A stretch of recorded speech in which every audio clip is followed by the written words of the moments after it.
One Question is brought to you by Turnkey Search, a top industry search firm since 1996.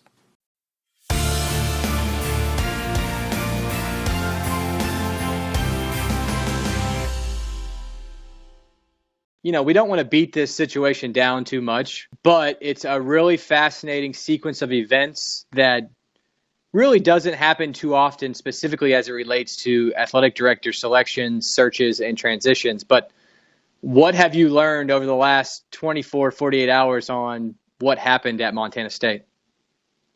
Well, just from my perspective, I think they rushed it on both ends. I think the Bobcats maybe jumped in a little too quickly, and I think Kyle Brennan jumped in a little too quickly.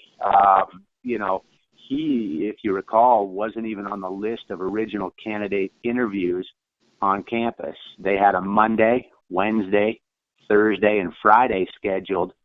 And then after Monday's interview, they added him into the Tuesday slot, okay, Brennan. So they interviewed him, and then they closed the interviews at the end of the week. And then within just a 48-hour period, they contacted him, offered him the job. He accepted, and just a few hours later, that following Monday, he was on campus being introduced as the sixth full-time AD at Montana State.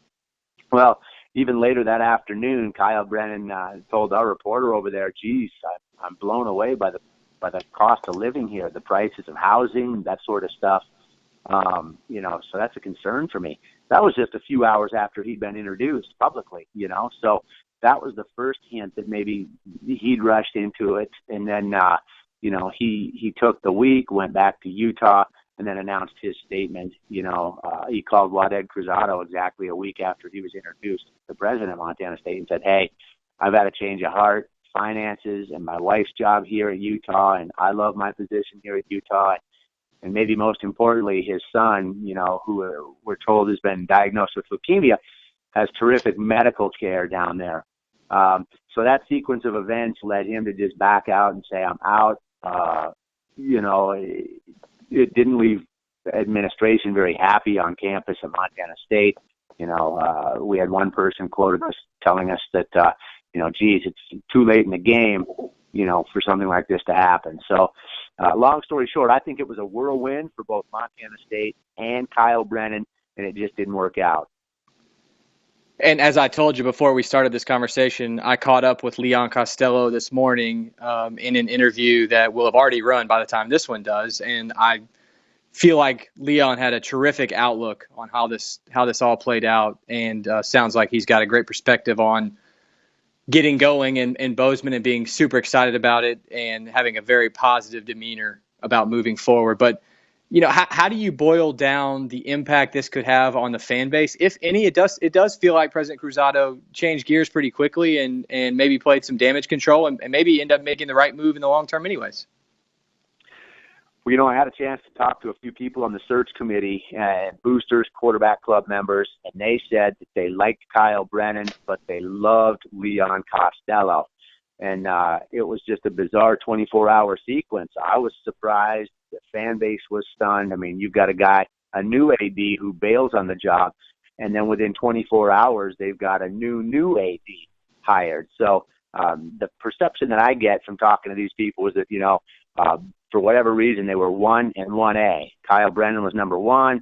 Leon Costello was right behind him at 1A. And if there's any such thing as a win-win situation under these circumstances, I think the Bobcats have hit it, because it sounds like they could have made that offer to either one of the candidates. But Leon Costello's the guy, and according to the people I talked to, he was the guy that they loved. What's the one thing that Leon Costello can do immediately upon arrival to just get this thing behind the university?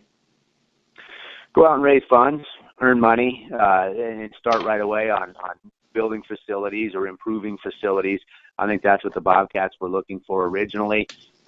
They thought Kyle Brennan could do that. He'd done a nice job with football and basketball facilities at Utah. But Leon Costello's done it at South Dakota State, and before that over at Northern Iowa. He's had a pretty good run at that. So that seems to be his strong suit.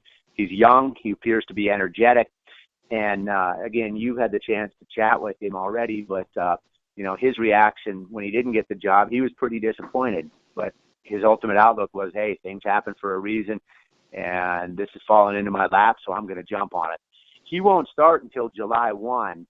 Peter Fields is on his way out, so Leon has a little bit of time to get his stuff in order and whatnot. But yeah, when he does get in there in July, his first order of business will be to beat the ground. And that's today's One Question, brought to you by Turnkey Search, a top industry search firm since 1996. One Question is designed to give D1 Ticker subscribers valuable insights on how executive leaders in college athletics think about key issues on their respective campuses, in their departments, or within their leagues and conferences. One Question is brought to you by Turnkey Search, a top industry search firm since 1996.